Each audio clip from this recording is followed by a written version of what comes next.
আমরা যেমন যাই, আপনি বেশি করে ডিপি করতে বলছি, অবিন দাদাও বলছেন ডিপি আর প্রার্থনা, তো এইটা দিয়ে বেশি করে মনোযোগ দিতে বলছে।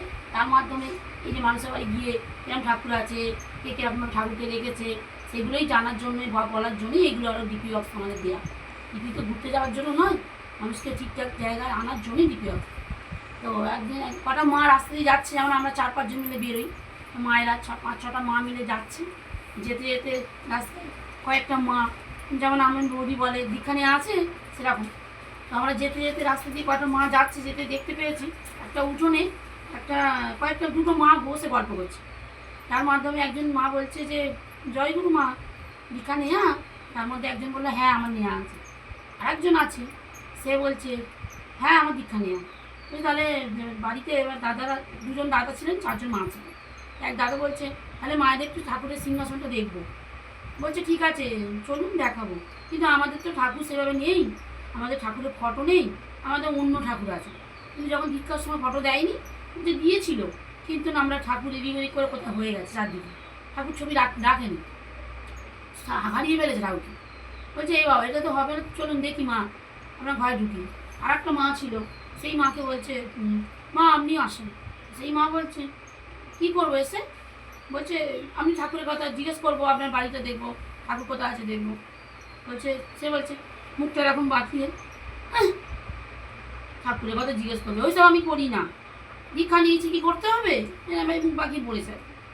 পাঁচটা মানুষ তো সমান নয়, মিষ্টিমিষ্টি কথা বলবো না, মিষ্টিমিষ্টি করবো না, আমি সে পছন্দ না বলে মুখটা বাঁকিয়ে ঘরে ঢুকে গেছে সেই মা। আর যে মা বলেছে শোনার খুব আগ্রহী, সে বাড়িতে দেখেছে, ঢুকে দেখছে হাজার দেবদেবী আছে, কিন্তু আমাদের গুরুদেব নেই। দাদারা বলছেন আমি একদিন আসবো, এসে সিংহাসন নিয়ে আসবো, ঠাকুর নিয়ে এসে আপনার ঘরে ভালো করে সাজিয়ে দেবো, কাল থেকে আপনি ইষ্টভীতি করুন। বলেছে মায়ের খুব আগ্রহ, করেছে, বলেছে, যথারীতি কথা শুনেওছে। তার পরের দিন দাদারা চলে গেছে, সেই দিন এখন 1 সপ্তাহ পরে এসছে আবার মায়েরা ডিপি করতে, ঠাকুর আলোচনা করতে, সিংহাসন এনেছে। তাই সেই মা যে মুখ বাকি ঘরে ঢুকে গেল, সেই মা দৌড়ে দৌড়ে এসছে, দাদা দাদা শুনুন শুনুন শুনুন, আমার বাড়ি আগে আসুন, আমার বাড়ি আগে আসুন, আমি খুব বিপদে পড়েছি। কেন মা কী বিপদে পড়েছি? না আমি সেদিন আপনাদের অবহেলা করেছি, ঠাকুরকে অবহেলা করেছি, মুখ বাঁকিয়ে ঢুকে গেছি। আমার সেই দিন থেকে আমার বড় ছেলে, 25 বছর ছেলে, তাকে আমি খুঁজে পাচ্ছি না।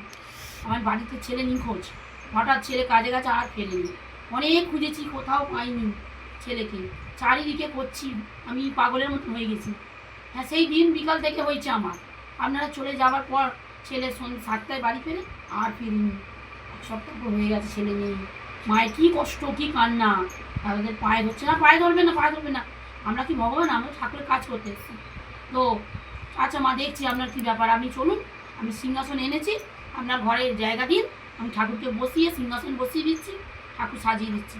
বলে দাদারা নিজের পয়সা দিয়ে সিংহাসন এনে, ঠাকুর এনে, ঠাকুরের কাপড় এনে 2টো মায়ের ঘরে পেতে দিয়েছে। বলছে আপনি না আজকে থেকে ইষ্টভীতি করবেন? বলছে ইষ্টভীতিতে হবে?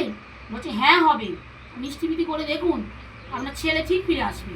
বলছে আমি থানায় যাব, কিছু করতে হবে না, তুমি ইষ্টভীতি করুন।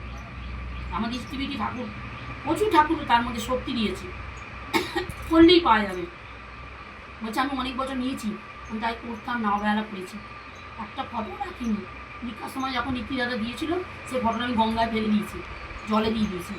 আজকে আপনারা এসছেন, আমি অনেক কিছু জানলাম, আপনাদের সেদিন মুখ ফিরিয়ে আমি খুব ভুল করেছি, মুখ বাঁকিয়ে ঘরে ঢুকে পড়েছিলাম, খুব ভুল করেছি, খুব আকুলভাবে তাদের হাত জোর করে পায়ে ধরে কাঁদছে, মা খুব ভুল করেছি।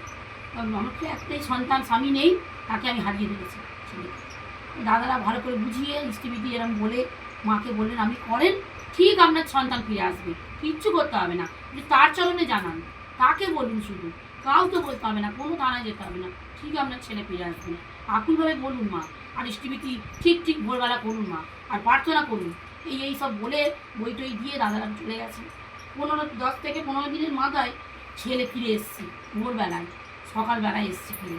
বলে মা, বলে হাওয়া করে কাঁদছে। বলছি বাবা কোথায় ছিল? বলে আমি হারিয়ে গেছিলাম মা, আমি পাগলের মতন এখানে আমার ঘুরছি, রাস্তা চিনতে পারিনি। এক দাদা আমাকে বাড়ি দিয়ে, বাড়ির অ্যাড্রেস বলেছি, রাস্তায় বসেছিলাম, কতদিন খাইনি, ছেলে কিরম উন্নত হয়ে গেছে। ঠাকুর মাকে ইষ্টভীতি করলো, ঠাকুর আমাদের ইষ্টভীতির ওপর অনেক জোর দিয়েছে, ওই জন্য প্রচুর জোর দিয়েছে। কেন বলছি ইষ্টভীতি করতে? দাদা এক্ষুনি বললেন সংসারে কত টাকা খরচা হয়, 35 টাকা কী হয়, কিছু হয় না। তা আমাদের গ্রহগুলো ঠাকুর নিয়ে নেয় মঙ্গল থাকার জন্য ইষ্টভীতি করা। তাহলে কেন লোক বলে ঠাকুর অনুকূল চন্দ্র পয়সা নেয়, আরে মানুষ বোঝে না কেন নেয়। কোনো গুরুর টাকা লাগে না। অনেকে দীক্ষা নিতে বলি, ও ঠাকুরে ও বাবা তো আমার পয়সা তুলতে লাগে, আমি কাজের দীক্ষা নেবো, ও আমার কোনো ঝামেলা নেই, যখন ওকে একবার নাম করে নিলাম পয়সা লাগে না। আর সেই গ্রহগুলো তো কাটায় আমাদের গুরুদেব, আমাদের নররূপে নারায়ণ তো। মানুষকে বোঝাচ্ছি বলছি, ওনার মধ্যেই সব খুঁজে পান। কালী দুর্গা শিব সব ওর মধ্যে আছে, ওনার মধ্যে। আমি মানুষ বুঝতে পারছে না, হাজার দেবদেবী নিয়ে অন্ধকারে বসে আছে, বুঝছে না। অনেক লোককে বলছি, ঠাকুর বলছে যাজন করতে বেশি করে। ওই দাদাগুলো যদি বাড়িতে এসে না যাজন করতো, তো ওই ডিপি বাক্সের মধ্যে কিন্তু ঠাকুর মঙ্গলগুলো আমাদের করে দিয়েছে। আর যদি ডিপি করতে না বাড়িতে যেত, ওই মায়ের সন্তান হয়তো খুঁজেও পাওয়া যেত না, বা ওরা ওই অন্ধকারেই বসে থাকতো। গিয়ে বলেছে বলে জানতে পারলো, ঠাকুরকে ধরে ইষ্টভীতি করলো, তার সন্তান ফিরে এলো। তাহলে আমাদের ঠাকুর এই ডিপি, এই প্রবাদী প্রার্থনা খুব বেশি করে ঠাকুর জোর দিয়েছেন। অবিন্দতা নিজে বলছেন এই কথা, যে তোরা চলে যাবি লোকের বাড়িতে, লোকের বাড়িতে যা, একদম গাফিলতি করবি না, ডিপি করো। মানুষের বাড়িতে গিয়ে জানো তার বাড়িতে কিরম অবস্থা আছে, তার বাড়ি থেকে জিজ্ঞেস করো কার কেন কষ্টতে আছে, তার কষ্টটা জানতে বলছি। তার বাড়ি আমি কি গল্প করতে যাচ্ছি না, তার বাড়িতে জানবো তার কষ্ট কী, সে তো আমার বাড়িতে এসে বলবে না, আমাকে যেতে হবে তার বাড়িতে। কারণ আমি ঠাকুরের লোক, আমার কিছু ঠাকুরের প্রতি কর্তব্য আছে, আমার ঠাকুরকে ধরেছি তো। ওই জন্য এই ঠাকুর ডিপি ওয়ার্কসের জন্য বেশি করে জোর দিয়েছে। আর একটা বলবো, একটা পরিবার মা বাবা দুজনে ডিপি করে, আর একটা